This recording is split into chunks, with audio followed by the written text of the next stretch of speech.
The fluorescent lights of Denver International Airport buzzed overhead as Marcus Johnson adjusted his royal blue security uniform. 23 years of service had taught him to read people quickly. Travelers rushed past him with their wheeled suitcases and worried expressions.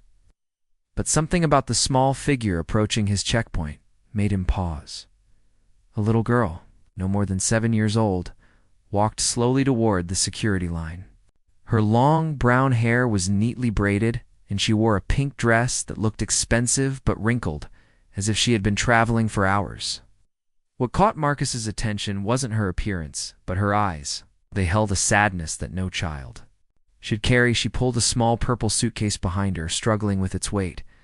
Her movements were careful and deliberate, like someone much older. Marcus had seen thousands of unaccompanied minors pass through his station over the years, but this child was different. Most kids traveling alone either clung to their escorts or bounced with excitement about their adventure. This little girl looked lost in a way that went beyond not knowing which gate to find. "Excuse me, sweetie," Marcus called gently, stepping forward. "Are you traveling by yourself today?" The girl stopped and looked up at him with those haunting brown eyes. For a moment, she didn't speak. Then she nodded slowly and reached into a small backpack hanging from her shoulders. She pulled out a crumpled piece of paper and handed it to him. Marcus unfolded the paper carefully. It was a handwritten note in shaky cursive. "Please help Emma get to flight 247 to Los Angeles. She's going to live with her Aunt Sarah. Thank you." "Where did you get this note, Emma?" Marcus asked, crouching down to her eye level. "My mama wrote it," Emma whispered, her voice barely audible above the airport noise. "She said, I have to be a big girl now and go live with Aunt Sarah." Oh. Something in the child's tone made Marcus's chest tighten. He had been a father himself once. Before the accident that took his own daughter, he knew the difference between a child excited about visiting relatives and one being sent away. "Where is your mama now?" he asked gently. Emma's lower lip trembled. "She's sleeping. She sleeps a lot now. The nice lady next door brought me here and said I had to get on the airplane." Marcus felt alarm bells going off in his head. A neighbor dropping off a 7-year-old at the airport alone was highly unusual. He looked around and spotted his supervisor, Janet, near the metal detectors. "Emma, I need you to wait right here with my friend Officer Chen while I make a quick phone call, okay?" Marcus gestured to his colleague, a kind woman who often helped with unaccompanied minors. Officer Chen approached with a warm smile. "Hi there, beautiful. What's your name?" Emma, the little girl, replied, still clutching her backpack. "That's a pretty name. Do you like to sit down for a minute? You look tired." While Chen stayed with Emma, Marcus stepped aside and called the airline's unaccompanied minor department. After being transferred 3 times, he finally reached someone who could access the flight records. "I'm showing no unaccompanied minor booking for an Emma on flight 247 today," the representative told him. "Are you sure you have the right flight number?" Nice. Marcus's heart sank. He walked back to where Emma sat on a bench, swinging her small legs that didn't quite reach the floor. Officer Chen was showing her pictures on her phone, trying to keep the child distracted. "Double quotes, Emma, can you tell me your full name?" Marcus asked, sitting down beside her. "Emma Rose Peterson," she said clearly. "And where do you live?" Emma recited an address in a small town about 2 hours from Denver. Marcus wrote it down, already planning his next move. "Sweetie, I need to ask you something important. When was the last time you ate something?" Emma thought for a moment. "Yesterday, I think. Maybe. The nice lady gave me a granola bar in the car." Marcus exchanged a look with Chen. A child who couldn't remember when she last ate was a red flag. He pulled out his phone and called the local police department in Emma's hometown. "This is Security Officer Marcus Johnson at Denver International Airport," he said when someone answered. "I need to request a welfare check at 1247 Maple Street. I have a 7-year-old here who was dropped off alone and something doesn't seem right." While he waited for the police to call back, Marcus bought Emma a sandwich and juice from a nearby vendor. She ate slowly, savoring each bite like she hadn't seen food in days. "Emma, can you tell me about Aunt Sarah? Do you know her phone number?" The little girl shook her head. Mama said she lives in Los Angeles and has a big house with a swimming pool, but I don't know her number. Have you ever met Aunt Sarah before? Again? Emma shook her head. Mama showed me a picture once. She has blonde hair. Marcus's phone rang. It was the police officer from Emma's hometown. We're at the address you gave us, the officer said, his voice grim. We found a woman inside, unconscious. Paramedics are working on her now, but it looks like an overdose. The house is in terrible condition. There's no food in the refrigerator, and the utilities have been shut off. We're going to need to contact Child Protective Services. Marcus closed his eyes for a moment, feeling the weight of the situation. When he opened them, Emma was looking at him with those wise, sad eyes that had first caught his attention. Is my mama okay? She asked quietly. Marcus knelt down in front of her again. Some people are helping your mama right now, Emma, but I think you're going to need to stay with some other nice people for a while. Emma nodded solemnly, as if she had been expecting this news. Can I keep my suitcase? Of course, sweetheart, and keep everything that's yours. As Marcus waited for Child Protective Services to arrive, he wondered about the neighbor who had brought Emma to the airport. Had she genuinely thought she was helping, or had she simply wanted to get the child out of a bad situation? Either way, Marcus was grateful that Emma had ended up at his checkpoint instead of wandering the airport alone. 2 hours later, Marcus sat in the airport's family waiting room with Emma, who had fallen asleep, curled up in an oversized chair. Her small hand still gripped the handle of her purple suitcase, even in sleep. The Child Protective Services worker, a woman named Linda Rodriguez, was on her way from downtown Denver. Marcus had called his supervisor to explain the situation, and Janet had given him permission to stay with Emma until CPS arrived. It wasn't standard procedure, but Janet had worked with Marcus long enough to trust his judgment about these situations. While Emma slept, Marcus thought about his own daughter, Katie. She would have been about Emma's age now if the car accident hadn't taken her and his wife 5 years ago. Sometimes he wondered if that tragedy had made him more sensitive to children in distress, or if it had given him a deeper understanding of how fragile a child's world could be. Emma stirred and opened her eyes, looking around the unfamiliar room, with confusion before her gaze settled on Marcus. Are you still here? She asked, sitting up and rubbing her eyes. I'm not going anywhere until we make sure you're safe, Marcus assured her. What happens now? Emma asked, with the directness that only children possess. Marcus chose his words carefully. A very nice lady is coming to meet us. Her job is to make sure children have safe places to stay when their families need help. She's going to find you somewhere comfortable to sleep tonight. Will I see my mama again? The question pierced Marcus's heart. Your mama is getting the help she needs right now. The doctors are taking good care of her. Emma nodded thoughtfully. She's been sick for a long time. Sometimes she couldn't get out of bed for days. I learned how to make peanut butter sandwiches by myself. Marcus felt anger building in his chest, not at Emma's mother, but at a system that had let this situation get so bad that a 7-year-old was taking care of herself. That must have been scary sometimes, he said gently. A little bit. But Mama always said I was her brave girl. She said I was stronger than other kids my age. Emma's voice carried a pride that broke Marcus's heart. Oh. No child should have to be that strong. You were very brave, Emma, but you shouldn't have had to take care of yourself like that. It's what grown-ups are supposed to do. Before Emma could respond, Linda Rodriguez appeared in the doorway. She was a middle-aged Hispanic woman with kind eyes and a gentle smile. She wore casual clothes instead of a uniform, which Marcus appreciated. Emma had probably seen enough authority figures for one day. Hi, Emma, Linda said, approaching slowly. My name is Linda. I'm here to help figure out where you'll stay tonight. Emma looked at Marcus, who nodded encouragingly. Officer Johnson told me you've been very brave today, Linda continued, sitting down across from Emma. I know this is all very confusing and probably a little scary. I'm not scared, Emma said, but her voice wavered slightly. It would be okay if you were scared, Linda said. When I was a little girl and things changed suddenly, I got scared too. That's normal. Marcus watched as Linda worked to build rapport with Emma. He had seen CPS workers before who seemed rushed or overwhelmed, but Linda was different. She took her time, speaking to Emma like an equal rather than talking down to her. "Emma, I need to ask you about your family," Linda said. "Do you have any grandparents or other relatives besides Aunt Sarah?" Emma shook her head. "Grandma and Grandpa died when I was little. Mama said Aunt Sarah was her only sister, but they didn't talk much.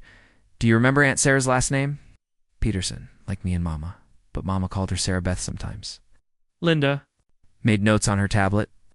"Emma, I'm going to try to find Aunt Sarah, but it might take some time. In the meantime, I know a really nice family who takes care of children when they need somewhere safe to stay.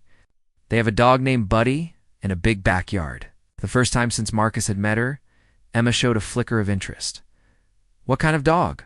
A golden retriever?" "He's very gentle and loves children." Emma looked down at her hands. "We never had pets. Mama said we moved too much." Marcus felt his phone buzz and saw a text from the police officer in Emma's hometown. He stepped away to read it privately. Update. Mother is stable but in ICU. House condemned due to living conditions. A neighbor who brought child to airport says she was trying to help. Mother gave her sister's name, but no contact info. We're working with LAPD to locate the sister. Marcus returned to where Linda was still talking with Emma about the foster family. "They have a daughter about your age named Sophie," Linda was saying. "She loves to read and has a whole bookshelf full of stories." "I like stories too," Emma said quietly. "Mama used to read to me before she got sick." Linda stood up. "Ready to meet them? Can stop and get you some dinner on the way." Emma nodded but then turned to Marcus. "Will I see you again?" Marcus knelt down in front of her. "I work here every day, so if you're ever at the airport again, you can find me. And ... He paused, making a decision that surprised him. "Would it be okay if I called to check on you? Sometimes?" Emma's face lit up with the first genuine smile he had seen from her. "Really, really. You're a very special little girl, Emma Rose Peterson. I want to make sure you're okay." Nice. As Linda prepared to leave with Emma, the little girl opened her purple suitcase for the first time since arriving at the airport. Inside were a few pieces of clothing, a worn teddy bear, and a small photo in a plastic frame. She pulled out the photo and showed it to Marcus. "This is me and Mama when I was 4, she said. She was happy then. The photo showed a beautiful woman with Emma's same brown hair and eyes, holding a laughing little girl at what appeared to be a park. Both were smiling broadly, and the woman looked healthy and vibrant. "She's very pretty," Marcus said. "You can see how much she loves you." "I know she does," Emma said simply. "Even when she was sleeping all the time, sometimes she would wake up and tell me she loved me." As Emma carefully put the photo back in her suitcase, Marcus realized that, despite everything this child had been through, she had somehow maintained her capacity for love and trust. The neighbor who brought her to the airport may not have handled things perfectly, but she had inadvertently put Emma in the path of people who could help her. Linda took Emma's hand gently. "Ready to go meet Buddy?" Emma nodded and looked back at Marcus one more time. "Thank you for helping me." "Thank you for trusting me," Marcus replied, watching as the brave little girl walked away, pulling her purple suitcase behind her, ready to face whatever came next. 3 days after Emma left the airport, Marcus couldn't stop thinking about her. He had called Linda Rodriguez twice, and both times she assured him that Emma was settling in well with the Thompson family. The little girl had apparently bonded quickly with their golden retriever Buddy and was getting along well with their daughter. Sophie Marcus was reviewing security footage from the morning shift when his supervisor Janet approached his desk. "There's someone here to see you," she said, her expression unreadable. In the security office waiting area sat a woman in her mid-30s with short blonde hair and tired eyes. She wore a simple blue dress and clutched a small purse in her lap. When she saw Marcus, she stood up quickly. "Are you Officer Johnson?" she asked, her voice shaky. Double quotes, "Yes, ma'am. How can I help you?" "I'm Sarah Peterson, Emma's aunt. I came as soon as I heard." Marcus felt his heartbeat quicken. This was the mysterious Aunt Sarah that Emma had never met, the one with the supposed big house and swimming pool in Los Angeles. "Please sit down," Marcus said, guiding her to a chair. "How did you find out about Emma?" Sarah's eyes filled with tears. The police in Los Angeles contacted me yesterday. They said my sister Jennifer was in the hospital and that Emma had been placed in foster care. I caught the first flight I could get. Emma has been asking about you, Marcus said carefully, studying Sarah's face. She said her mother told her you lived in Los Angeles. I do live in L.A., but not in any big house with a swimming pool, Sarah said, wiping her eyes. I'm a teacher. I live in a small apartment. Jennifer and we haven't spoken in over 2 years. Marcus waited for her to continue. We had a fight about her drug use. I tried to help her get clean, offered to take Emma then, but Jennifer accused me of trying to steal her daughter. She moved and changed her phone number. I didn't even know where they were living. The pain in Sarah's voice was genuine. Marcus could see the family resemblance between her and Emma. The same brown eyes, though Sarah's were filled with regret rather than the premature wisdom he had seen in her niece. I've been trying to find them for months, Sarah continued. I hired a private investigator, but Jennifer kept moving around. I never stopped looking. What changed your mind about staying away? Marcus asked. Sarah looked down at her hands. I realized that being right about Jennifer's problems wasn't as important as being there for Emma. I should have tried harder to maintain contact. I should have fought the courts for custody when I first saw how bad things were getting. Ache. Felt his opinion of Sarah shifting. She wasn't the abandoning sister he had imagined, but someone who had tried to help and been pushed away. Emma is in good hands right now, Marcus assured her. The foster family is very kind, and she's safe. I want to see her, Sarah said immediately. I want to take her home with me. It's not that simple, Marcus explained gently. Child Protective Services has procedures. You'll need to be evaluated as a potential guardian. There'll be background checks, home visits, paperwork. Sarah nodded eagerly. I'll do whatever it takes. I have a stable job, a clean apartment, no criminal record. I've been ready to take Emma for 2 years. Marcus picked up his phone. Let me call Linda Rodriguez, the CPS worker handling Emma's case. She'll want to meet with you. While they waited for Linda to arrive, Sarah told Marcus more about the family situation. Jennifer had been a bright student and loving mother until she was injured in a car accident 3 years ago. She became addicted to pain medication, and when doctors stopped prescribing it, she turned to street drugs. I tried everything, Sarah said. I paid for rehabilitation programs, helped with rent when she couldn't work, even moved to Denver for 6 months to try to help. But every time I thought we were making progress, Jennifer would disappear with Emma. Why didn't you call Child Protective Services yourself? Marcus asked. I did twice. But Jennifer was good at putting on a show when the social workers came around. She would clean up the apartment, make sure Emma was well dressed and fed, and convince them that I was just a jealous sister trying to cause trouble. When Linda Rodriguez arrived at the airport, she brought Emma with her. Marcus wasn't expecting this, and neither was Sarah. The little girl stood behind Linda, holding her purple suitcase and looking uncertain. I thought Emma should be part of this conversation, Linda explained. She's been asking about Aunt Sarah every day. Emma looked at Sarah with curious eyes. Are you really my aunt? Sarah knelt down to Emma's level, tears streaming down her face. Yes, sweetheart. I'm your mama's sister. I've been looking for you for so long, Mama said. You had a big house with a swimming pool. Sarah smiled through her tears. I don't have a swimming pool, but I have a nice apartment with a balcony where you can see the mountains, and there's a park across the street with swings. Emma considered this information seriously. Do you have a dog? No, but my neighbor Mrs. Chen has a cat named Whiskers who likes children. Marcus watched the interaction between aunt and niece. There was no instant magical connection, but there was something more important. Honesty. Sarah was telling Emma the truth about her circumstances, not making promises she couldn't keep. Emma, Linda said gently, Aunt Sarah wants to take care of you. But first, we need to make sure her home is ready for a little girl. Would you like that? Emma looked at Sarah, then at Marcus, then back at Sarah. Would I still be able to talk to Officer Johnson sometimes? Of course, Sarah said immediately. Officer Johnson helped keep you safe. He's always welcome to call or visit. Marcus felt a warmth spread through his chest. In the 3 days since he had met Emma, she had somehow become important to him in a way he hadn't expected. There's something else, Linda said to Sarah. Your sister is awake and asking to see Emma. The doctors say she's stable. They think seeing Emma might actually help her recovery. Sarah's face hardened. I don't think that's a good idea. Emma has been through enough. What do you think, Emma? Linda asked. Would you like to see your mama? Emma's small voice was barely audible. Is she still sleeping all the time? Oh, sweetheart, Linda said.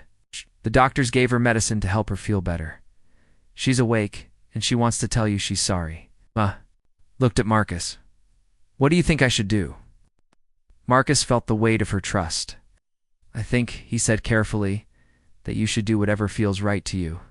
Nobody is going to make you do anything you don't want to do. Oh. Emma nodded solemnly and turned to Sarah. If I go live with you, can we visit Mama sometimes when she gets better? Sarah's expression softened. Well, that's what you want.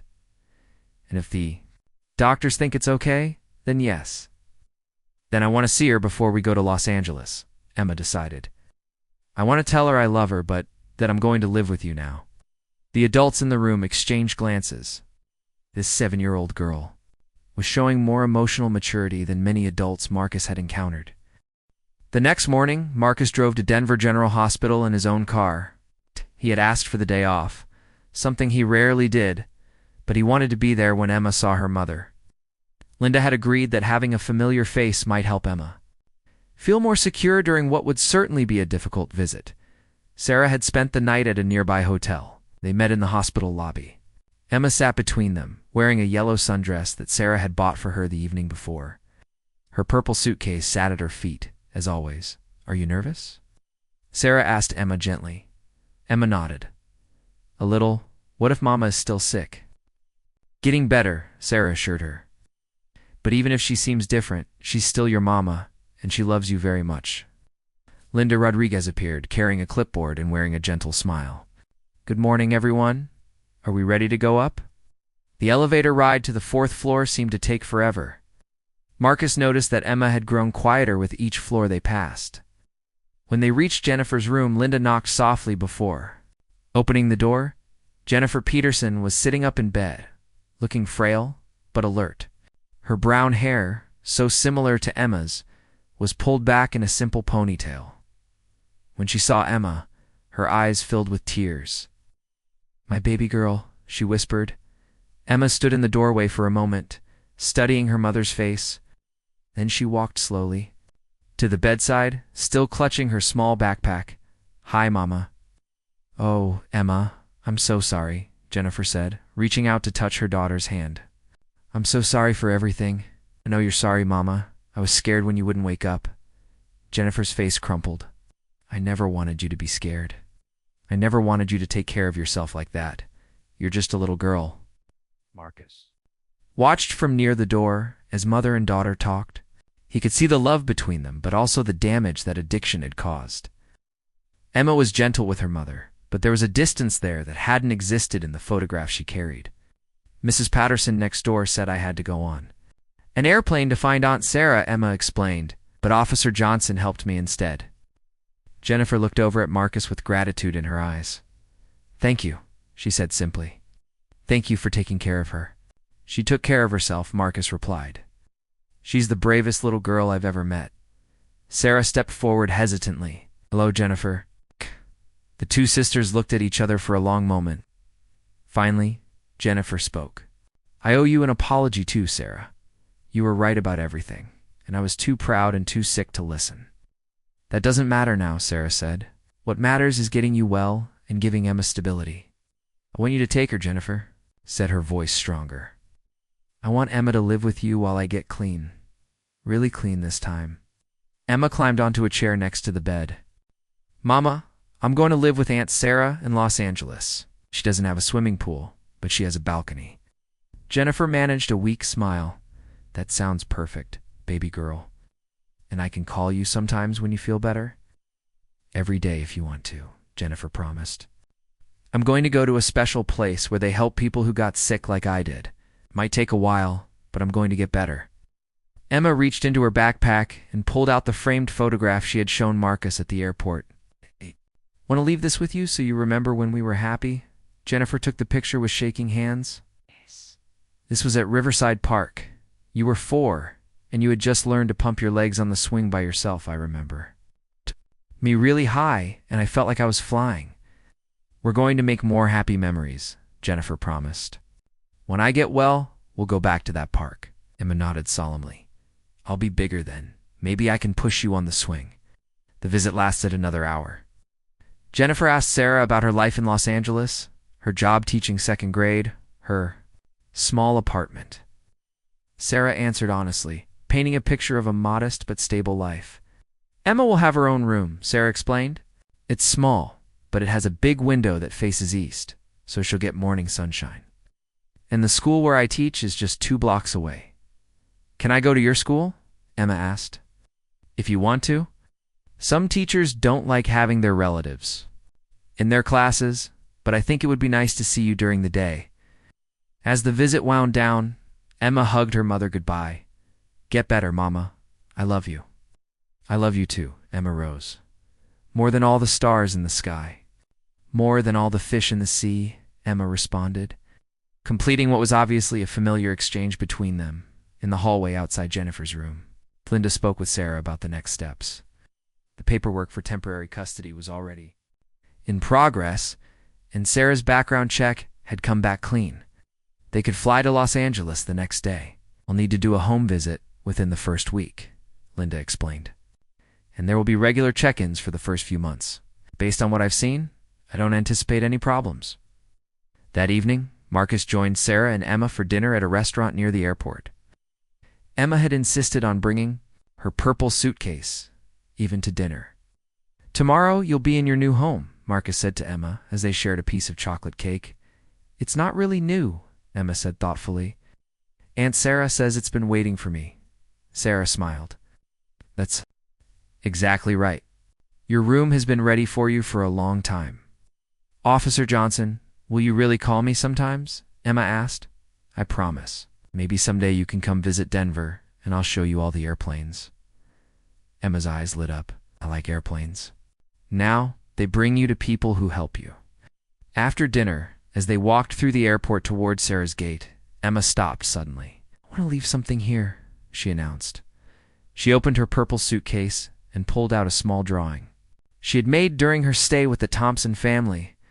It showed stick figures of herself, Marcus, Sarah, and her mother, all holding hands under a bright sun. This is for you, she said, handing it to Marcus.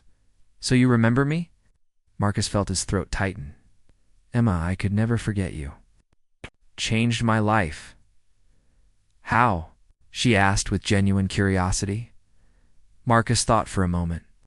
You reminded me that there's still good in the world, even when things seem scary. You reminded me that helping people is the most important thing we can do. Emma nodded as if this made perfect sense. That's what grown-ups are supposed to do. Help kids when they need it. As Marcus watched Emma and Sarah board their flight to Los Angeles, he realized that the little girl who had arrived at his checkpoint just 4 days ago as a victim had somehow transformed into a teacher. She had taught him about resilience, about the power of honesty, about the importance of showing up for people who need help. The drawing she had given him would go on his refrigerator at home. A daily reminder of the brave little girl who had trusted him to help her find her way. 6 months later, Marcus received a phone call that made his day. Emma's voice on the other end of the line was bright and full of excitement. Officer Johnson, guess what? I lost my first tooth. Marcus smiled, settling into his chair in the airport. Security office. That's amazing, Emma. Did the tooth fairy visit? Yes, but Aunt Sarah says the tooth fairy is really just her. She gave me $2 and let me stay up late to put it under my pillow myself. This was their weekly phone call, something they had maintained faithfully since Emma moved to Los Angeles. Each conversation brought updates about her new life, and Marcus treasured every one. How's school going, he asked. Really good. My teacher, Miss Garcia, says I'm reading above grade level, and guess what else? Aunt Sarah's teaching me to play piano. That's wonderful. Are you happy there, Emma? Very happy. Aunt Sarah makes pancakes on Saturday mornings, and we go to the park every Sunday. Sometimes Mrs. Chen lets me pet Whiskers. Marcus could hear the contentment in Emma's voice, so different from the hollow sadness she had carried at the airport. Sarah had clearly provided the stability and love that Emma needed. "How's your mama doing?" Marcus asked gently. This was always the most delicate part of their conversations. "She's in a place called rehab. She calls me twice a week, and she sounds much better. She's learning to paint. She sent me a picture of a sunset she made." Jennifer had been in an intensive rehabilitation program for 4 months now. According to Linda Rodriguez, who still checked in regularly, Jennifer was making genuine progress this time. "I'm proud of you for staying in touch with her," Marcus said. "Aunt Sarah says that people can get sick in their brains just like they get sick in their bodies. When they get better, we should forgive them." The wisdom in Emma's words, filtered through Sarah's gentle guidance, impressed Marcus. Sarah had somehow managed to help Emma maintain love for her mother while protecting her from disappointment. "Emma, I have some news too," Marcus said. "I'm getting married in 3 months." "Really? That's so exciting. What's her name?" "Her name is Beth. She's a nurse here at the hospital in Denver. You helped me meet her, actually. How did I help?" Marcus smiled, remembering. "After you left, I started volunteering at the children's hospital on weekends. I wanted to help other kids like you. Beth works there, and we met in the pediatric ward. That's the best news ever." "Are you going to have kids?" "We're hoping to. Beth has always wanted to be a mom." "You'll be a great daddy," Emma said with certainty. "You helped me when I needed it most." After they finished their call, Marcus reflected on how much his life had changed since meeting Emma.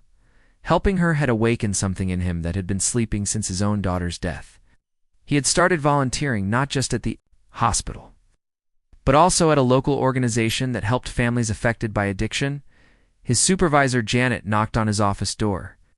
"Marcus, there's a situation at Gate B12. Unaccompanied minor, and the parents aren't responding to calls."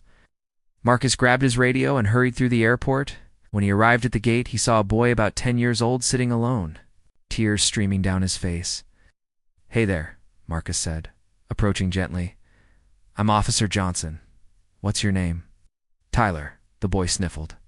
"My mom was supposed to pick me up, but she's not here." Marcus felt the familiar tug at his heart. 6 months ago, he might have simply called social services and waited. Now, he sat down next to Tyler and really listened to his story. It turned out Tyler's mother had been in a car accident on the way to the airport. She was fine, but her car was damaged, and she was stranded. The boy's father was deployed overseas. With the military, Marcus called the hospital where Tyler's mother had been taken, helped coordinate a ride for her to the airport, and stayed with Tyler until she arrived.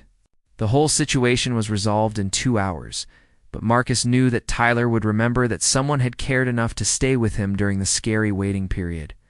"You've gotten good at this," Janet observed as they watched Tyler reunite with his mother.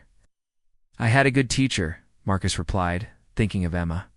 2 weeks later, Marcus received an unexpected package in the mail.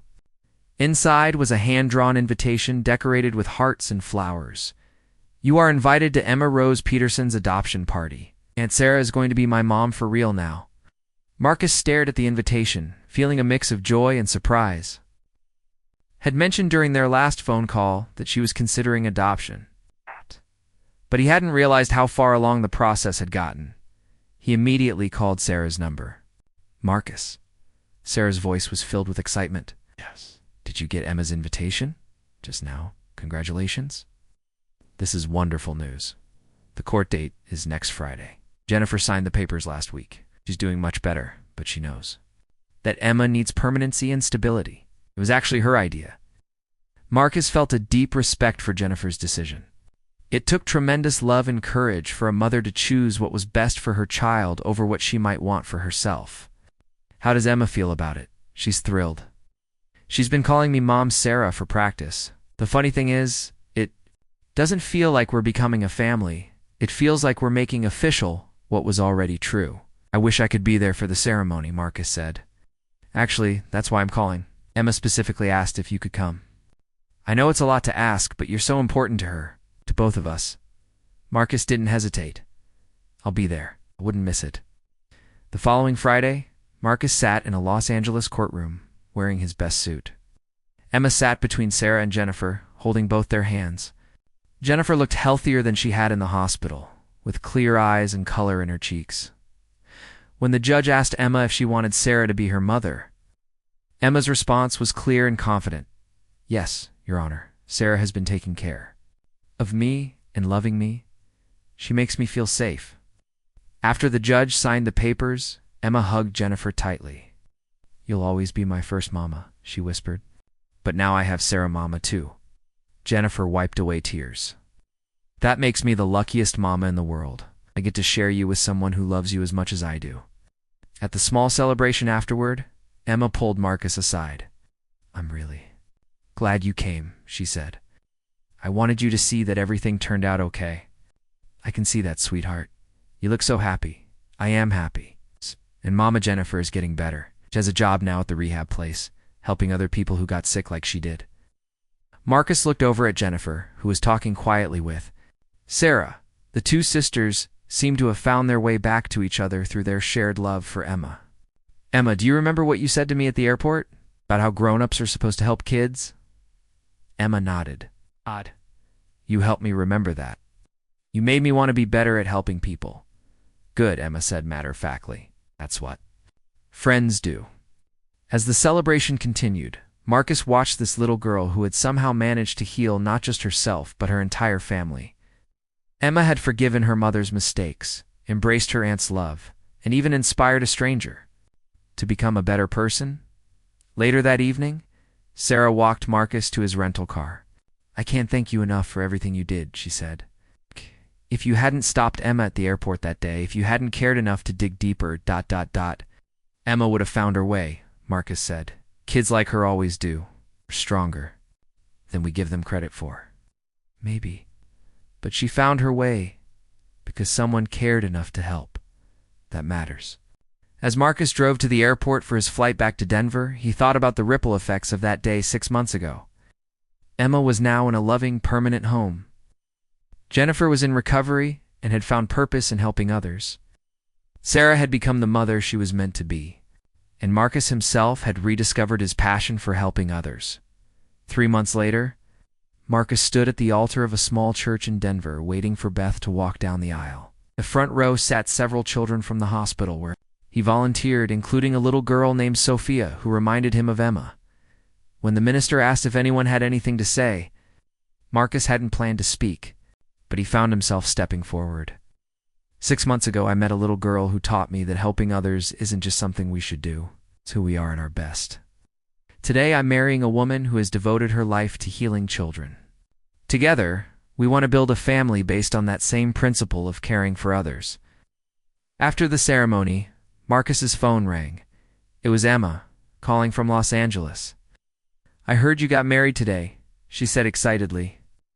"Sarah helped me calculate the time difference so I could call you. Thank you for remembering, Emma. That means the world to me. I made you and Beth a wedding present. Sarah's going to mail it to you." A week later, Marcus opened a package containing a photo album Emma had created. The first page showed the drawing she had made in the hospital, stick figures holding hands under a bright sun. The rest of the album was filled with pictures and drawings of all the people whose lives had intersected. Because of that day at the airport, Emma in her new bedroom, Sarah at her piano, Jennifer painting at the rehab center, Marcus and Beth at the hospital volunteer appreciation dinner. On the last page, Emma had written in her careful second-grade handwriting, "Sometimes when bad things happen, good things can grow from them, like flowers in a garden after it rains." Marcus showed the album to Beth, who wiped away tears as she turned each page. "She's remarkable," Beth said. "I can see why she changed your life." "She didn't just change my life," Marcus replied. "She showed me what it was supposed to be." 2 years after that life-changing day at Denver International Airport, Marcus stood in the arrival area holding a sign that read "Peterson Family." His heart raced with excitement as passengers began streaming off the flight from Los Angeles. Then he saw her. Emma, now 9 years old, ran toward him with arms outstretched. She had grown taller, her hair was shorter, and she wore glasses now, but her smile was exactly the same. "Officer Johnson," she squealed, throwing herself into his arms. "Emma, look how big you are." Marcus hugged her tightly, then looked up too. See Sarah approaching with a warm smile. "Hello, Marcus," Sarah said, embracing him. "Thank you so much for inviting us. Are you kidding? I wouldn't have it any other way." Behind Sarah walked Jennifer, looking healthier and more vibrant than Marcus had ever seen her. She had been out of rehab for 8 months now and was working as a counselor at an addiction recovery center in Los Angeles. "Marcus," Jennifer said, extending her hand. "I never got to properly thank you." "You don't need to thank me," Marcus replied, shaking her hand. "You did the hard work of getting better." "We all did hard work," Emma said sagely. "That's what families do." They were all in Denver for Marcus and Beth's baby shower. Beth was 6 months pregnant with twins, and Emma had insisted on being there to help celebrate as they drove from the airport. Emma chattered excitedly about school, her piano lessons, and the science fair project she was working on about airport security systems. "I told everyone in my class about how you saved me," Emma said. "My teacher said you're a hero. You saved yourself, Emma. I just helped a little bit. Mama Sarah says that's what heroes do. They help when people need it most." Marcus and Beth's house. Emma immediately took charge of the party preparations. She arranged flowers, helped Beth set up the gift table, and insisted on greeting each guest personally. "This is my friend, Officer Johnson," she announced to everyone. "He's the one who helped me find my family." During the party, Marcus watched Emma interact with the other children present. She had a natural way of including quieter kids in conversations and making sure everyone felt welcome. The traumatic little girl he had met at the airport had grown into a confident, empathetic child who looked out for others. Linda Rodriguez, the CPS worker who had handled Emma's case, was also at the party. She and Emma had maintained a friendship. Over the years, "She's remarkable," Linda told Marcus as they watched Emma help serve cake to the guests. "In 20 years of social work, I've rarely seen a child overcome trauma and thrive the way Emma has." "What made the difference?" Marcus asked. "Stability, love, and the fact that the adults in her life told her the truth. Sarah never made promises she couldn't keep. Jennifer took responsibility for her mistakes, and you treated her like a person worthy of respect from the very beginning." Later that evening, after most of the guests had gone home, Emma sat on the living room floor, surrounded by baby gifts, carefully reading the cards aloud to Beth. As one says, "May your babies bring you as much joy as you bring to others." "Emma Reed, that's a nice one." "Emma," Beth said, "there's something Marcus and I want to ask you." Emma looked up expectantly. "Would you like to be the baby's honorary big sister?" Marcus asked. "It's a very important job." Emma's eyes widened. "Really? What would I have to do?" Beth said. "You'd have to help teach them important things, like how to be brave when they're scared, and how to be kind to people who need help. And you'd have to come visit us sometime so they can learn from the wisest kid we know," Marcus added. Emma was quiet for a moment, clearly thinking seriously about the offer. "I would love to be their big sister," she said finally. "I've a lot to teach them." That night, as Emma slept in the guest room, Marcus and Beth sat on their back porch talking about the future. "She's going to be an amazing influence on our kids," Beth said, resting her hand on her growing belly. "She's been an amazing influence on me," Marcus replied. "Sometimes I wonder what would have happened if I hadn't been working that day, or if I'd been too busy to notice something was wrong. But you were there, and you did notice. That's not a coincidence, Marcus. That's who you are." The next morning, before their flight back to Los Angeles, Emma asked Marcus to take her to see his security checkpoint at the airport. "This is where we met," she said, standing in the exact spot where she had handed him that crumpled note 2 years earlier. "This is where you taught me to pay attention," Marcus corrected. "To really see people instead of just processing them through security." Emma nodded thoughtfully. "Mama Sarah says that everyone has a story, and most people are just hoping someone will care enough to listen to it. Your Mama Sarah is very wise. She learned some of it from you," Emma said. "She told me that watching you care about me taught her how to be a better mom." As Emma's family prepared to board their flight, she hugged Marcus goodbye. "I'll call you when the babies are born," she promised. "I'm counting on it. And Emma?" I'm proud of who you've become.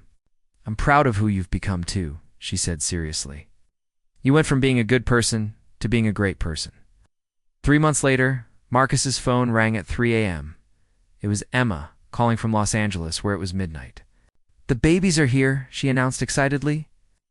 Sarah let me stay up late so I could call you first. That's wonderful, Emma. Are they healthy? They're perfect.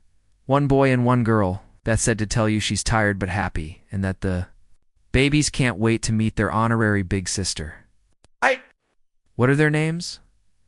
The girl is Katie Rose, and the boy is David Marcus. Beth said they named him after you. He felt his throat tighten. Katie had been his daughter's name, and he knew. Beth had chosen it deliberately. Emma, I need you to know something, he said. Meeting you changed everything for me. You brought me back to life when I didn't even know I was just surviving. That's what friends do, Emma said, using the same words she had spoken at her adoption. Party. They help each other become who they're supposed to be. A year later, Marcus received a package in the mail. Inside was a photo album similar to the one Emma had made for his wedding. But this one documented the extended family they had all created together. There were pictures of Emma holding the twins during her Christmas visit to Denver, Jennifer cooking together in Sarah's kitchen, Marcus and Beth at the hospital where they both now volunteered, and Jennifer speaking at a graduation ceremony for people completing addiction recovery programs. On the final page, Emma had written, "This is the story of how a scary day at an airport turned into the best thing that ever happened to all of us. It taught me that families aren't just people who are related to each other. Families are people who choose to love each other and help each other grow." Below her words, she had included a new drawing. It showed a much larger group of stick figures than her original airport drawing. Marcus, Beth, the twins, Emma, Sarah, Jennifer, and Linda Rodriguez, all holding hands under a rainbow. Marcus hung the drawing on his refrigerator next to Emma's very first picture. Every morning when he saw it, he was reminded of the profound truth Emma had taught him, that sometimes the most broken moments in our lives are actually the beginning of something beautiful, if we have the courage to help each other heal. Emma Rose Peterson had walked into Denver International Airport as a frightened child carrying a purple suitcase and a crumpled note. She had walked out as the catalyst for healing that would touch multiple lives for years to come. And in saving herself by trusting a stranger to help her, she had saved that stranger too, reminding him that the best part of being human is our capacity to care for one another when it matters most.